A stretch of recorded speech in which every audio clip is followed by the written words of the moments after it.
Hi అండి. Welcome back to my channel Sravanthi Narla cooking recipes. ఈరోజు video వచ్చేసి ఎంత నల్లగున్న రాగి వస్తువులైనా మనం ఏ విధంగా క్లీన్ చేసుకోవాలనే విషయం మీతోటి షేర్ చేయబోతున్నాను. ఈరోజు ఇంట్లో ఉన్న వస్తువులతోటి రాగి వస్తువులను చాలా ఈజీగా క్లీన్ చేసేసుకోవచ్చు. చాలా సింపుల్గా జస్ట్ 2 మినిట్స్లో మనం షాప్ నుండి కొత్తప్పుడు ఏ విధంగా కొనుక్కుంటామో అదే విధంగా మనకు జస్ట్ 2 మినిట్స్లో కొత్త దానిలా తల మెరిసిపోయేలా మనకు క్లీన్ చేసేసుకోవచ్చు. అన్ని ఇంట్లో ఉన్న ఇంగ్రీడియంట్సే బయట నుంచి కొనాల్సిన అవసరం ఏం లేదు. ఇక్కడ ఒక బౌల్లో 3 స్పూన్ శనగపిండి తీసుకోవాలి, 1 స్పూన్ సాల్టు, 1 స్పూన్ పసుపు, 3 స్పూన్ పుల్లటి పెరుగు తీసుకోవాలి. ఇక్కడ ఒక నిమ్మకాయని సీడ్స్ లేకుండా రసాన్ని తీసేసి ఈ విధంగా ఇందులో పోసేసుకొని ఒకసారి బాగా మిక్స్ అయ్యేంత వరకు మనం మంచిగా కలుపుకోవాలి. ఈ వీడియోలో చూసిన విధంగా మనకు కొంచెం టైట్గా అనిపిస్తే కొంచెం వాటర్ అయితే పోసేసి కొంచెం లిక్విడ్ లాగా లూజుగా ఉండలు లేకుండా మంచిగా కలుపుకోవాలి. మనం కొత్తగా తెచ్చినప్పుడు ఏ విధంగా ఉంటాయో అదే విధంగా ఈ రాగి వస్తువులు అయితే మనకు చాలా తెల్లగా మెరిసిపోతాయి. ప్రతిరోజు మనం పూజకు వాడతాం కాబట్టి రాగి వస్తువులను క్లీన్ చేయాల్సి వస్తుంది కదా, అలాంటప్పుడు ఇది చాలా బాగా యూజ్ అవుతుంది.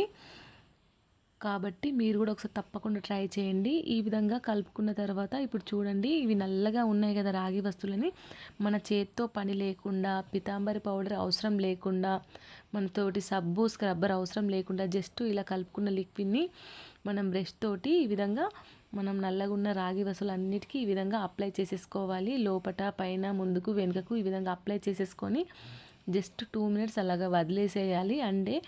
అంతేనండి. మీరు వీడియోని ఫస్ట్ నుంచి లాస్ట్ వరకు స్కిప్ చేయకుండా చూడండి, ఒక్కసారి మీకు అర్థమైపోతుంది. ఇప్పుడు ఇక్కడ నేను అన్ని రాగి వస్తువులు అయితే ముందర పెట్టుకొని కూర్చున్నాను కదా, ఒక్కొక్క దానికి ఇలా ఇప్పుడు నేను కలుపుకున్న లిక్విడ్ని బ్రష్ తోటి ఇలా అప్లై చేసేస్తున్నాను కదా. జస్ట్ 2 మినిట్స్లో మీరు అలాగే చూడండి వీడియోని.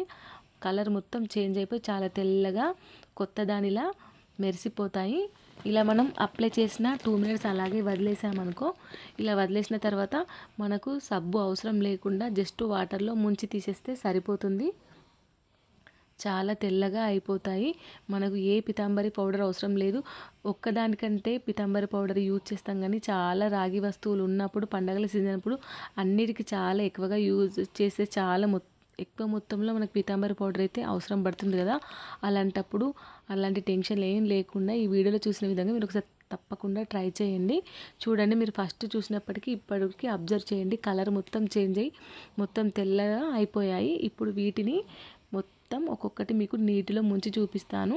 అసలు కడగని అవసరం లేకుండా జస్ట్ ఇలా వాటర్లో ముంచి మన చేతితోటి క్లీన్గా చేసేసుకుంటే సరిపోతుంది. చూడండి ఎంత తెల్లగా అయిపోయాయో. కలర్ అస్సలే చేంజ్ అవ్వదండి. నెక్స్ట్ డే అయినా ఒక 3 డేస్ వరకు కూడా మనం కడిగినట్టే ఉంటుంది.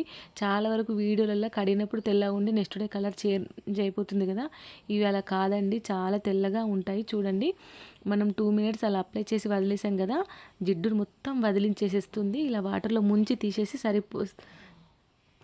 సరిపోతుంది. మనం క్లీన్గా తుడిచేసుకొని మనం పూజలకి యూజ్ చేసుకుంటే సరిపోతుంది.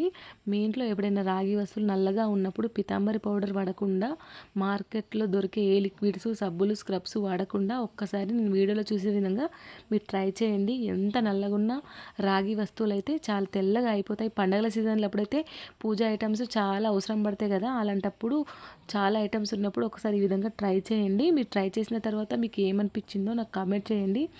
నా వీడియో కనుక నచ్చినట్టయితే లైక్ చేయండి, షేర్ చేయండి. మీరు చేసిన తర్వాత ఏ విధంగా వచ్చిందో కామెంట్ చేయండి. ఎవరైతే మన ఛానల్ని సబ్స్క్రైబ్ చేసుకోకపోతే ప్లీజ్ మన ఛానల్ని సబ్స్క్రైబ్ చేసుకోండి.